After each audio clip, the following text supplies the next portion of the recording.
Tome su Biblia en sus manos. Vamos a hacer la declaración de fe en la palabra. A ver, digan todos conmigo: esta es mi Biblia. Soy todo lo que dice que soy. Tengo todo lo que dice que tengo. Puedo hacer todo lo que dice que puedo hacer. Hoy recibiré la palabra de Dios. Confieso que mi mente está alerta, mi corazón está receptivo. Nunca jamás seré igual. Nunca, nunca, nunca. Amén. Abran sus Biblias en Mateo capítulo 10 y 1 Corintios capítulo 9. Estos dos pasajes nos servirán esta tarde como guía para poder estudiar su palabra y sus verdades para nosotros. Mateo capítulo número 10. Cuando lo tengan listo, santos, me dicen un fuerte, poderoso y enérgico amén. Vaya, siéntense por favor y tengan el libro santo abierto. Queridos hermanos, el que quiere hacer todo no hace nada de excelencia. Una de las cosas que deberíamos de aprender es a simplificarnos en la vida y a enfocarnos y a determinar cuáles son o deberían ser nuestras prioridades. Permítanme que les cuente una historia. Todos conocen a este genio. Se llama Steve Jobs. Steve Jobs fue un joven que cerca de Vallejo, ahí por San Francisco, en California, en el garage de una casa, lograron inventar la computadora y hacer una revolución industrial, una revolución tecnológica. Fundaron la famosa empresa Apple, que se convirtió en una empresa muy próspera. Finalmente el hombre era muy inteligente, creativo, pero con bastante problema de carácter. Terminaron echándolo de su propia empresa, lo despidieron de Apple en 1985 y le dieron la parte que a él le correspondía. Pero 10 años después, la empresa Apple tenía un gran problema. Había venido decreciendo económicamente hasta el grado que en la bolsa de valores estaba totalmente devaluada. Hablaron nuevamente con Steve Jobs sobre su eminente regreso a la empresa para tomar las riendas de esta al frente, y finalmente en 1996 tomó la rienda de la empresa. Llegó y se reunió con los ingenieros, los que hacen toda la tecnología, los creativos, esa gente rara que pasa comiendo hamburguesas y pizza, que duerme en la madrugada y se levanta tarde, pero que son sumamente creativos, y les preguntó: ¿cuántos productos está vendiendo Apple en este momento? Y le dijeron: vendemos 365 productos. Y él entonces dijo: vamos a quitar todos esos productos. Con un plumón dividió en 4 una pizarra que tenía y dijo: vamos a poder o vamos a inventar solamente 4 productos. El primero de ellos sería la innovadora Mac, el ordenador personal, que planteó un nuevo concepto de ordenador personal, de computadora, y que tiene éxito hasta el día de hoy. A pesar de que la iMac ha tenido múltiples diseños, su característica principal sigue inalterada hasta el día de hoy. Antes del lanzamiento de la iMac, las computadoras eran 3 aparatos: el CPU, el tablero y el monitor. Y viene Steve Jobs y en un solo aparato, muy pequeño y fácil de usar, bueno para el diseño, inventa esta computadora. En la primera esquina entonces dijo: vamos a poner una computadora, un ordenador personal, la iMac. Luego vamos a crear un aparato de música que le llamaron iPods. El iPod es una pequeña maquinita que no pesa nada y tiene miles de canciones. El iPod y el iTunes, para muchos, ahí radica la gran revolución de Apple, porque afectó de manera definitiva la industria de la música y mucho más adelante dio pie al surgimiento de otras plataformas de música como la que más predomina el día de hoy, que se llama precisamente, ¿cómo se llama la plataforma de música? Spotify. Entonces, de tal manera, queridos hermanos, que decide crear ese segundo aparato. El tercer aparato que creó fue el inigualable y asombroso iPhone. Ese es Android o teléfono inteligente. Fue lanzado en su primera versión en el año 2007 y revolucionó el sector de los teléfonos de manera radical, al grado que desde entonces ese concepto fue emulado por las grandes competencias como Samsung, y desaparecieron otras como BlackBerry y otras, porque tenían un teléfono fácil de usar, táctil, que lo van modificando con los años. Tenemos entonces en la pizarra el tercer aparato que decidió Steve Jobs crear, que era precisamente el móvil, y ahí quedaron el iPhone. Y el cuarto fue sin duda alguna la tablet, que le llamaron iPad, que es precisamente esta cosa. La iPad lo que hace es una especie de ordenador, pero es portátil, con un teclado físico y táctil. Es un navegador de internet, puede leer cómicos, libros electrónicos, puede ver fotos, videos, escuchar música, y todo lo anda en un pequeño aparatito como este. Hermanos, eso fue en 1996. Lanzan esta nueva, ¿cómo te diría? Nueva Apple, que solamente de 365 tenía ahora 4. Steve Jobs entonces es considerado un experto simplificador de las cosas. Se concentra en la esencia, eliminando los componentes innecesarios, al grado que un niño que aunque no sepa leer y escribir, es capaz de utilizar una iPad o utilizar un iPhone, y algunos hasta pueden utilizar la computadora. Ahora, santos, esto nos deja una gran lección, que fue con la que comencé. El que quiera hacer todo no hace nada de excelencia. Algunas veces nosotros queremos hacer todo en la vida y no aprendemos a simplificarnos.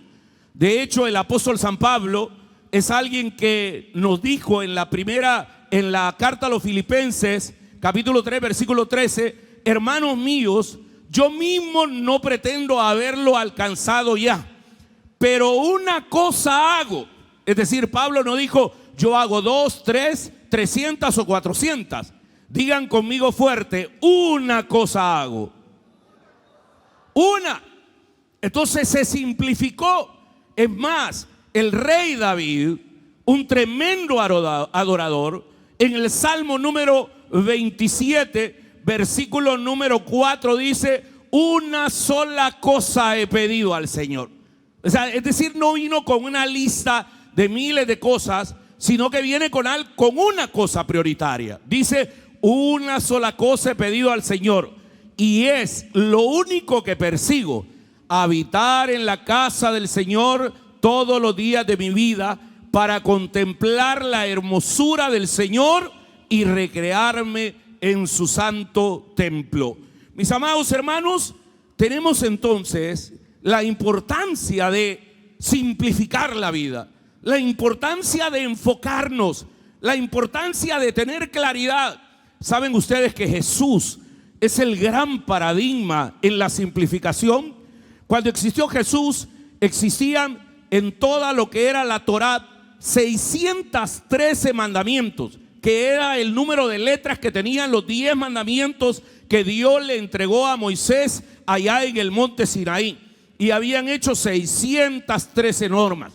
En tiempos de Jesús entonces había mandamientos para todo. Sin embargo, Él lo vino a simplificar. En una oportunidad, el evangelista Mateo, en el capítulo 22, nos dice que se acercó un hombre y le dijo: ¿cuál es el gran mandamiento de la ley, maestro, rabí? Jesús le dijo: amarás al Señor tu Dios con todo tu corazón, con toda tu alma y con toda tu mente. Y este es el primer y gran mandamiento. Y amarás, y el segundo es semejante a este: amarás a tu prójimo como a ti mismo. Noten cómo concluye. Dice: de estos dos mandamientos dependen toda la ley y los profetas. Es decir, en medio de ese abanico multicolor de normas, Jesús dijo: toda la ley se resume en estas dos cosas. Amarás al Señor tu Dios con todo tu corazón, con toda tu alma, y amarás a tu prójimo como a ti mismo. Ahora bien, si hablamos de simplificar, yo quisiera que pensáramos un momento qué identifica nuestra iglesia. ¿Cuál es la razón de ser del TAI? ¿Cuál es el propósito fundamental de nuestra iglesia? Porque dependiendo de eso, vamos a tener un claro enfoque. Porque todas las iglesias tienen un enfoque claro. O sea, nadie funda una iglesia, vámonos y hagamos cualquier cosa. No. ¿Cuál es el enfoque? ¿Cuál es la preocupación? ¿Cuál es el ADN? ¿Cuál es la esencia del TAI? Queridos hermanos, no es ni pasar en conciertos de oración, no es, como te diría, en que se meta la política la gente e incida, aunque son buenos los conciertos de oración, no es en que hagamos gente emprendedora. El propósito fundamental del TAI es el propósito de Jesús que dice la Biblia que usted tiene abierta. Mateo capítulo número 10, versículo 7, Jesús le dijo: vayan y prediquen el evangelio diciendo: el reino de los cielos se ha acercado. Sanen a los enfermos, limpien a los leprosos, resuciten a los muertos, echen fuera demonios. De gracia recibisteis, de gracia tenéis que dar. ¿Están conmigo, santos? Esa es la razón. Predicar el evangelio. Nosotros no somos un club social para entretener creyentes, pues. La razón de ser de nuestra iglesia es predicar el evangelio del reino, es sanar enfermos, es ganar almas, es que otros que no conocen de este evangelio puedan conocer de él. ¿Están conmigo, santos? Ahora, el punto es que muchos de nosotros, como nos hemos ido agregando a la iglesia, no tenemos claridad con respecto a esto. Ahora bien, quisiera, queridos hermanos, que entendiéramos que la iglesia tiene una tendencia, la iglesia cristiana evangélica, la tendencia es agarrar el movimiento que está de moda. Es decir, aquello que tiene una, ¿cómo te diría?, una moda y que se vuelve en el mundo algo fascinante, de repente lo vamos agarrando. Y permítanme que en los breves minutos que tengo ahora les hable acerca de los modelos que han predominado en la iglesia en los últimos 40 años. No me voy a ir más atrás, los últimos 40 años. Es bien fácil poder entender. Cuando yo me convertí al evangelio, allá por 1990, en la década de los 90, había una moda en la iglesia. La moda era que todo el mundo le apuntaba al movimiento de oración. Habíamos escuchado que en Corea del Sur, en países como Singapur, los asiáticos oraban sin cesar todos los días. En Corea del Sur y no importa el clima que sea, los templos están llenos porque los coreanos antes de irse a trabajar a las 5 de la mañana llegan a la iglesia a orar 1 hora. A las 6 de la mañana sale todo el mundo para su trabajo en Seúl. Y uno piensa, con temperaturas bajo cero, cayendo nieve, hay veces habían huracanes, en medio del agua, de la nieve, los coreanos se levantaban de mañana y había miles de gentes orando a las 5 de la mañana. Montañas de oración. De hecho, yo conocí 2 montañas de oración en Corea del Sur cuando fui a Seúl, en las 3 veces que he ido. Conocí la montaña de oración del pastor Cho, de la iglesia de las asambleas de Dios en la isla de Yoido, y conocí la montaña de oración del pastor John. Es decir, es un lugar donde la gente va solo a orar. Hasta hay una especie de grutas donde se mete la gente y empieza a orar. Y entonces oran y oran y oran y oran. O sea, los coreanos tienen una manera de orar escandalosa. El punto es, santos, que nosotros dijimos, eso va a traer el avivamiento, eso va a hacer que se convierta la gente. Y comenzaron en nuestros países y en El Salvador movimientos de oración, se hicieron montañas para ir a orar, la gente dejó muchas cosas para ir a orar, y yo creo mucho en el poder de la oración. Debemos orar sin cesar. Sin embargo, díganme ustedes, ¿eso logró un cambio radical en el país? Los políticos se convirtieron, la nación fue una nación diferente. Eso hizo que ganáramos más almas, eso hizo que la gente se convirtiera. No, porque Jesús no dijo, vayan y métanse en una montaña de oración y oren. Jesús dijo, id y predicad el evangelio del reino. ¿Están conmigo, Sandro?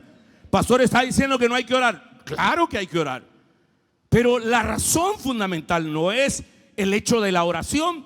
O sea, se entiende que el cristiano tiene como disciplina espiritual orar, leer la Biblia, ayunar y otras disciplinas, diezmar, etcétera. Pero no es eso. Después surgió siempre en la década de los 90 la alabanza y la adoración. Se dijo, queridos hermanos, que para traer un gran avivamiento y para convertir a nuestras sociedades había que alabar con todo. Surgieron grandes salmistas en español como Juan Carlos Alvarado, surgió Marcos Witt, Jesús Adrián Romero, Marco Barriento y otros, y tenían congresos de oración y la gente, de alabanza, y la gente se reunía y el objetivo era traer el tabernáculo de David ahora a la iglesia. Ahora pregunto, los conciertos de oración, de alabanza y adoración, los movimientos, los seminarios de alabanza y oración hicieron que se convirtiera mucha gente. No, ese es un entretenimiento para nosotros los cristianos. Claro, si yo les digo, miren hermanos, vamos a traer aquí los mejores salmistas, por ejemplo en los 90 se puso de moda aquella mujer y aquel grupo en Australia que hicieron la canción El Poder de Su Amor y todas esas, se llamaba Hillsong, que surgió en cine en Australia y la tradujeron al español y todo el mundo la cantaba y dígame, ¿eso trajo un gran mover de Dios y se convirtió la gente? Por supuesto que no. Porque Jesús nos dijo, hagan seminarios, hagan congresos y reúnanse en los templos a alabar y adorar a Dios y así se van a convertir la gente. No dijo eso. Dijo, id por todo el mundo y predicad el evangelio del reino. Sanen enfermos, echen fuera demonios, limpien endemoniados, limpien leprosos, den de gracia lo que de gracia recibieron. Pero bueno, estuvo ese movimiento. Y luego después surgió otro movimiento profético, que había que tener un profeta, que íbamos a sembrar estacas en los 4 puntos cardinales, íbamos a rociar aceite desde las avionetas y entonces se iba a convertir la gente al evangelio. Y dígame, fuimos a la casa presidencial, a la asamblea legislativa, a las alcaldías, profetizamos sobre eso y se convirtieron. Al contrario, nos estamos dando cuenta que esos desgraciados robaron un montón de dinero. No se convirtieron. No hubo una transformación. No hubo un arrepentimiento. Pero se levantaban profetas, que casi siempre el profeta no era el que iba a denunciar el pecado personal y te iba a decir: usted anoche hizo esto y esto y esto, o iba a denunciar los pecados sociales. No, el profeta era el que venía a alimentar el falso deseo que tenía la gente de ese evangelio light, a prometerle un montón de cosas. Y llegaba la gente y decía: profetíceme a mí, profetíceme a mí. Y la gente quería que le profetizaran. Y así surgieron otros movimientos, como la oración de Jabes, que si hacíamos la oración de Jabes, de que oró y le dijo: Señor, si me dieras bendición, ensancharas mi territorio, si tu mano estuviera conmigo y me librases del mal, para que los demás no me hagan daño. Y le otorgó Dios, y todo el mundo comenzó con la oración de Jabes. Eso fue al inicio de los años 2000, allá por 2001, 2002, 2003. Y después 40 días de propósito. Y después surgió el movimiento de guerra de oración, de guerra espiritual. No, hombre, es que hay que hacer guerra espiritual. Hay que plantarnos en contra de las tinieblas. Hay que echar fuera demonios. Pero lo hacíamos en la iglesia y eso no convertía a nadie. O sea, con mucho respeto, era una cuestión de nosotros internamente. Después vino que había que tener cobertura espiritual. Se levantaron grandes apóstoles como Rick Warren, como ¿cómo se llama? Maldonado, como Cash, como César, ¿cómo se llama? Castellanos y otros. Y si usted tenía la cobertura apostólica de estos hombres, usted iba a ser importante. Surgieron movimientos como G12 y otros. Movimiento de judíos, por ejemplo, el judaísmo en la iglesia, que muchos cristianos se fueron a todas las prácticas judías a hacer el judaísmo mesiánico y decían: todos los demás están equivocados porque hay que hacerlo de esta manera. Y empezaron a hablar en lenguajes ya judíos o hebreos, como ya no hablaban de Pablo, sino ¿cómo se llama? Mencionaban los nombres. Jesús ya no era Jesús, sino que era Yeshua. El sábado no era el sábado, sino que el Shabbat. Y empezaron a usar kippah, talí, filactelia y hacer la pesad judía como ellos querían. Eso trajo, al contrario, escándalo. Mucha gente se dejó crecer la barba y celebraban y todas las cosas y lo hacían. Pero fue un movimiento que estuvo. Y luego más recientemente se ha levantado otro movimiento de moda, que es la sana doctrina. Son grupos promotores de fanatismo, de extremismo, fundamentalismo. Estos hermanitos, por su poca formación teológica, practican la interpretación literal del texto sagrado por encima de una interpretación contextual. Obviamente, esto le lleva a la aplicación intransigente y estricta de una doctrina y sacan de contexto el texto. Por ejemplo, en Mateo capítulo 10 habla de la persecución y dice: el que persevere hasta el fin, ese se salvará. Pues algunos de la sana doctrina lo sacan de la persecución y dice: el que persevere hasta el fin, ese será salvo. Eso significa que si alguien no está perseverando, si está en pecado, si las mujeres andan empantalonadas, si las mujeres se ponen aritos, si se pintan el pelo, si los hombres usan perfume, se van a ir para el infierno, viejas desgraciadas. Así predican. Esa es la sana doctrina. Y claro, y terminan estos siendo terroristas religiosos, contrario al evangelio, que en esencia es la buena nueva del reino, que es esperanza. Pero aparecen esos grupos. Y yo cuando los oigo en televisión o en radio, sobre todo en las radios AM, yo digo: Dios mío, la ignorancia es atrevida, vamos. Porque sacan de contexto el texto y empiezan y se hacen famosos. Un mentado Carlos Rivas en Guatemala, un mentado Chago Zúñiga en Honduras y un mentado Israel en El Salvador. Y son los grandes paradigmas, como que ellos son perfectos y todos los demás estamos excluidos del reino. Porque usted se pone pantalones, usted está hablando y no pone atención en el mensaje, se va a ir para el infierno. Usted, ¿cómo se llama? Está leyendo ahorita su teléfono y viendo las redes sociales, se va a ir para el infierno. Usted anda perfume, se ha pintado el pelo, usted no usa falda. Es decir, es una locura. Entonces aparecen todos estos movimientos. Alguien me dijo una vez, como yo en un montón de críticas que nosotros borramos, y yo casi ya no las miro, pero algunas veces me mandaban las críticas y a mí me sacaban de quicio y daban ganas de contestar. Entonces hasta que les dije a estos community managers, ya no quiero ver ninguna de esas tonteras, vos. Borren todas las tonteras y ya no quiero verlas. Pero alguien me mandó a decir, ahí en esas mega iglesias como el TAI, son un atajo de pecadores, aceptan divorciados, viejas coquetas y viejos borrachos, y va la gente ahí. Por eso es que hay un montón de gente, pero todos van para el infierno. Nosotros somos 20, pero estamos en la sana doctrina, perseverando hasta el fin, porque sin santidad nadie verá al Señor. Y amén, la mar ahí adentro. O sea, yo digo, pero el comentario fue el siguiente: nosotros, si predicáramos como predica ese Carlos Rivas, tendríamos la iglesia llena como la tienen en el TAI. Y yo me puse a pensar, ¿y qué predican pues? Porque nosotros predicamos las buenas nuevas del reino de Dios, del evangelio. Predicamos lo que dijo Jesús: el Espíritu del Señor está sobre mí, por cuanto me ha enviado a dar buenas nuevas a los pobres, a sanar a los quebrantados de corazón, a liberar a los cautivos, a proclamar el año agradable del Señor. Y entonces ellos que imponen más cargas al estilo fariseo.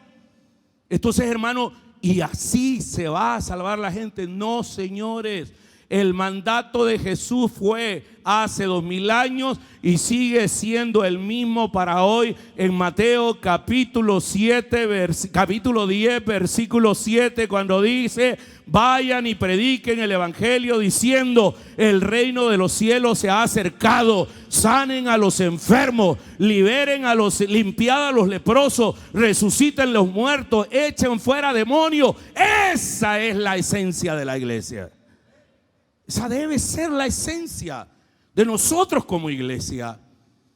O sea, peor aún, hubieron otros movimientos más delicados, donde decían: nosotros no queremos estar con el mundo para que no nos contamine el mundo. Nosotros vamos a apartarnos.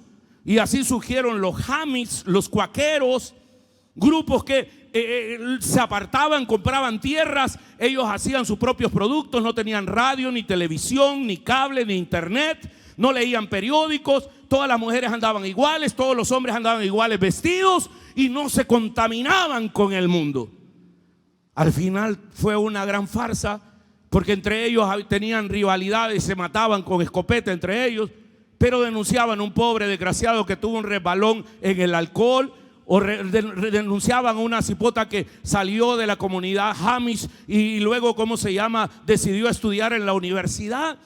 O sea, entonces, ¿qué es lo que debemos hacer? ¿Cuál es la esencia? Porque el título del mensaje esta tarde es la esencia fundamental del TAI, el propósito fundamental del TAI. ¿Cuál es? Es uno, practicar la gran comisión, hermanos.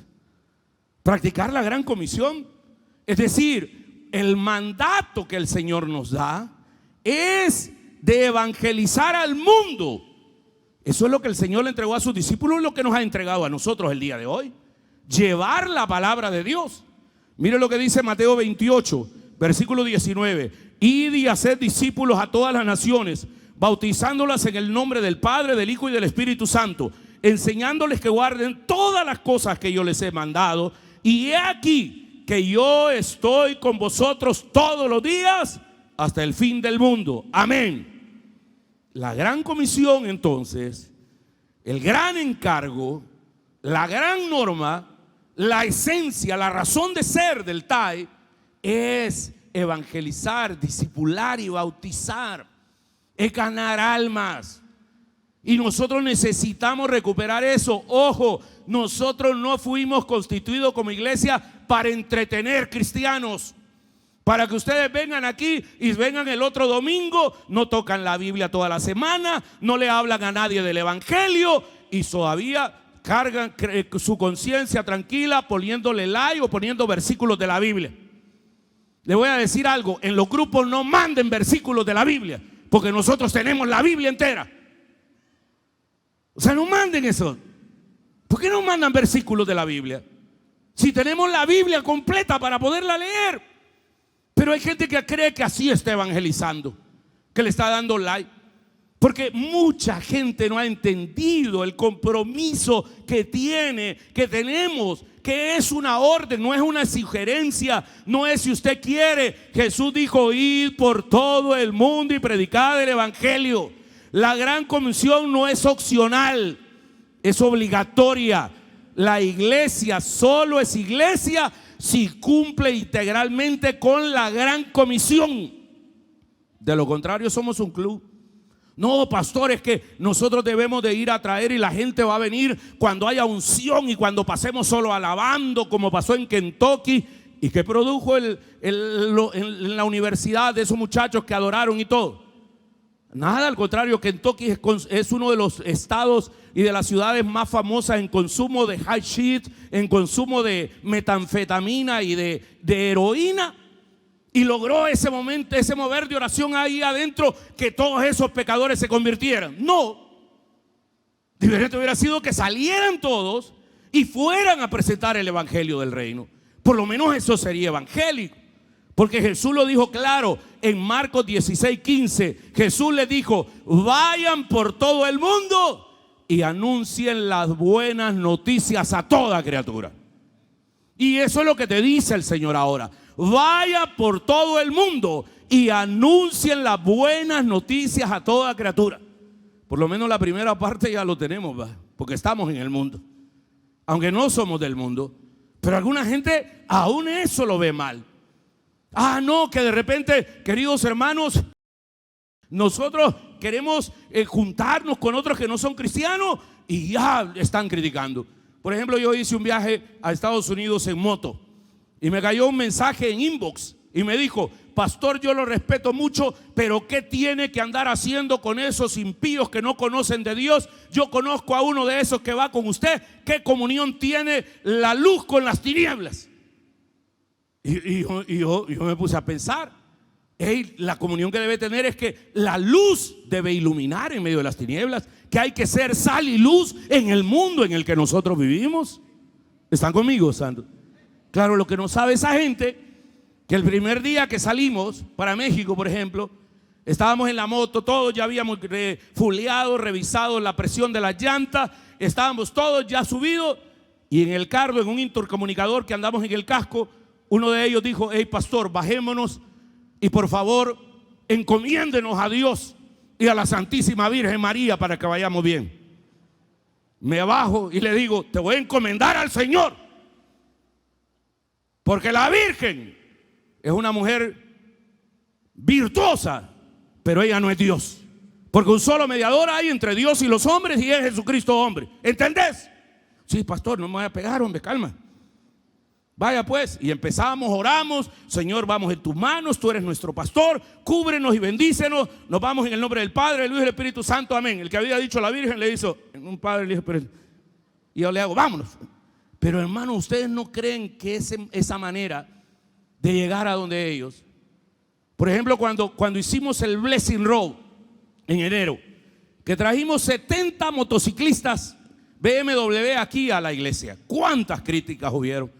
Mire, pastor, me dijo una señora muy servidora, de esas que son moralistas entre comillas y farsantes subrayados, porque aquí en el Talla aquí hay viejas que se creen más santas que a ver qué, y tienen unos pensamientos impuros y son unas grandes chambrosas y todo lo demás.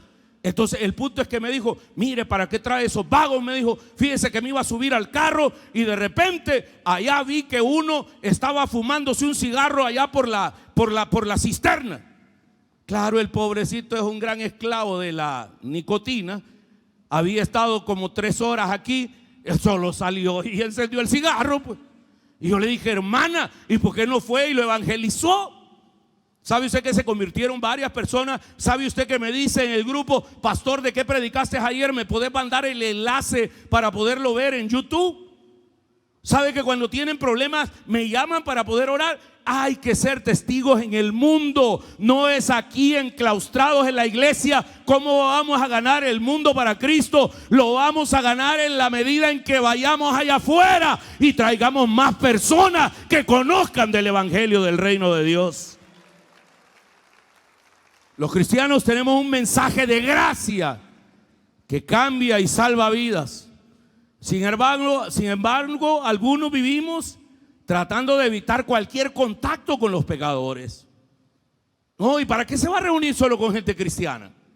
Si nos reunimos con gente cristiana, aquí estamos pues. Y aún así tenemos problemas. Y aquí un hermanito cae en desgracia y ya nosotros lo empezamos a señalar porque nos hacemos más santos señalando el pecado del otro. Por ejemplo, alguien vino bien escandalizado y me dijo: mire, vino un pastor y parece que andaba en estado de ebriedad. ¿Y por qué no fuiste y oraste por él y ayudamos a la restauración? ¿Por qué no le ayudamos a ese hermanito que anda caído, que no sabemos la lucha que tiene y el vicio que tiene? No es solamente de disciplinarlo y echarlo para no contaminarnos. ¿Qué hacemos nosotros? ¿Qué hacemos? No podemos llevar a la gente a Jesús si no compartimos la vida con los pecadores. Por eso Marcos capítulo 16 dijo: vayan por todo el mundo y anuncien las buenas nuevas del evangelio. Pastor, pero yo no sé cómo se evangeliza. No podés dar un tratado y decirle: Dios le ama, mire, aquí están, esto le va a ayudar. ¿Saben ustedes quién hace eso a plenitud? Los testigos de Jehová. Esos locos andan evangelizando, y los mormones. ¿Sabe quiénes lo hacían? Los miembros de la línea del doctor Ayala. Llevaban a todo el mundo, porque cuando uno conoce algo que le gusta, quiere pasar el mensaje. Usted conoce un restaurante bueno y quiere llevar a sus amigos. Pues aquí tenemos el mejor restaurante de la comida espiritual, porque no solo de pan vive el hombre, sino de toda la palabra que nace de la boca de Dios. Pues traigamos a más personas que conozcan del evangelio de Cristo. No hay una fuerza motivadora más grande que la del amor. Por eso debemos amar hasta que duela. Debemos actuar con gracia y compasión hacia los demás. Jesús era alguien que tenía compasión.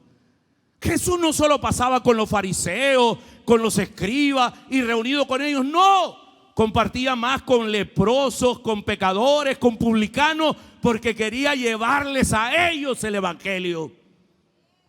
O sea, los discípulos en el libro de Hechos de los Apóstoles no estaban, ¿cómo te diría?, trayendo a la gente para que la llevaban de visita y un tour por el aposento alto para que fueran llenos del Espíritu. No, ellos se paraban en las calles, en los ríos, en las plazas y anunciaban el evangelio del reino. Pero nosotros no lo queremos hacer. No queremos predicar en una célula en la casa. Todos deberíamos de tener una célula para anunciar el evangelio a los vecinos. Deberíamos transmitir ese evangelio. Queridos hermanos, era la década de los años 80, finales del 80 y principios del 90. Este servidor vivía sin rumbo y sin dirección, en un desierto en la vida. Alguien me habló del evangelio. Alguien me habló. Yo estaba refugiado en vicio y en otras cosas, pero alguien me pasó el evangelio. Era porque Dios ya tenía pensado en su eternidad que este día les estaría predicando la palabra de Dios, y que muchos de ustedes conocerían el evangelio por medio de este servidor. Y me vio predicando en estadios, y me vio predicando ya durante 24 años en esta iglesia, y durante casi 30 años desde que anuncio el evangelio. Pero alguien me evangelizó. Alguien, un amigo tuvo compasión de mí. Tuvo compasión de mí.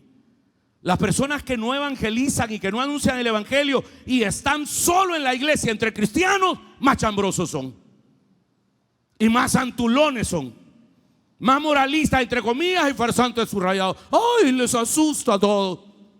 Sí, hombre, usted anda con alita y tiene aureola y es santo y vive en el tercer cielo. No sea mentiroso, hombre. Sea mentiroso, somos iguales. Esto, y para los que dicen, ¿y para qué vas a esa iglesia? Ahí hay un montón de gente pecadora, comenzando con ese que está ahí al frente, con el que está parado predicando el evangelio. Es verdad, aquí estamos gente rota, aquí estamos gente pecadora, aquí estamos gente en proceso de recuperación, pero hemos venido a escuchar al médico de médicos, al Señor Jesús. Por eso estamos aquí. Por eso estamos aquí. Y no somos cínicos ni descarados. Somos gente que tenemos hambre de Dios. Somos gente que sabemos que solamente Dios tiene palabras de vida eterna. Somos gente que sabemos que apartados de Él nada podemos hacer.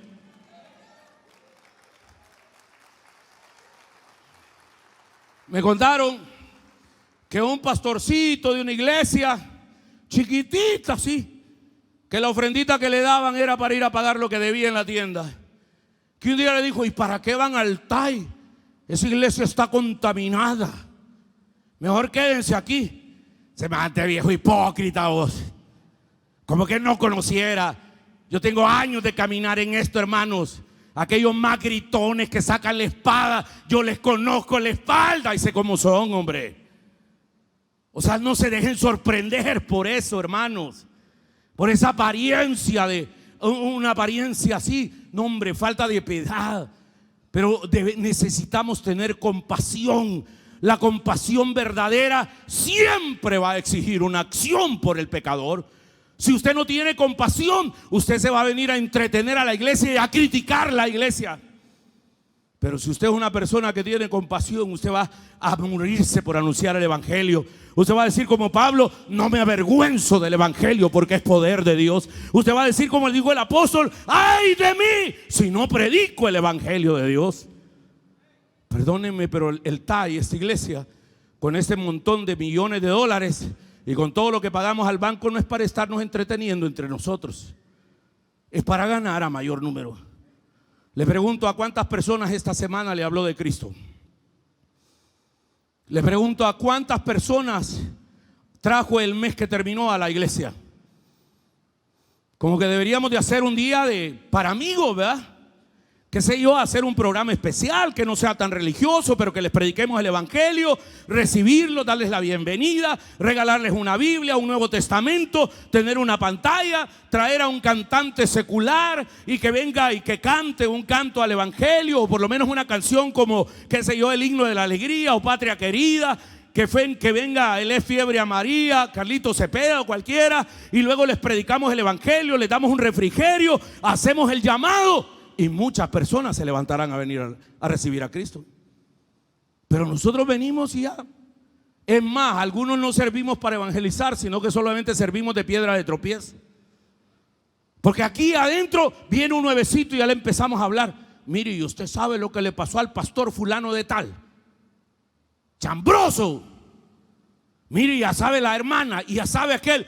Ya sabe que la hermana está con el marido, pero no es el marido porque se lo quitó a otra que era servidora. Cállese la boca, hombre. Ella va a dar cuenta delante de Dios. Y tiene que arreglarse delante de Dios. Pero ¿qué estamos haciendo nosotros? Si no amas, siempre va a decir: Señor, heme aquí, pero envíalo a Él. Si le decimos vamos a ir a la invasión evangelística, ¿qué es más importante? ¿Una reunión de oración, una reunión de alabanza, una reunión de encuentro, una reunión de cualquiera, o ir a anunciar el evangelio? Es muchísimo más importante ir a anunciar el evangelio del reino de Dios. Esa es la razón de ser. Esa es la razón del ser de la iglesia. No nos equivoquemos, hermanos.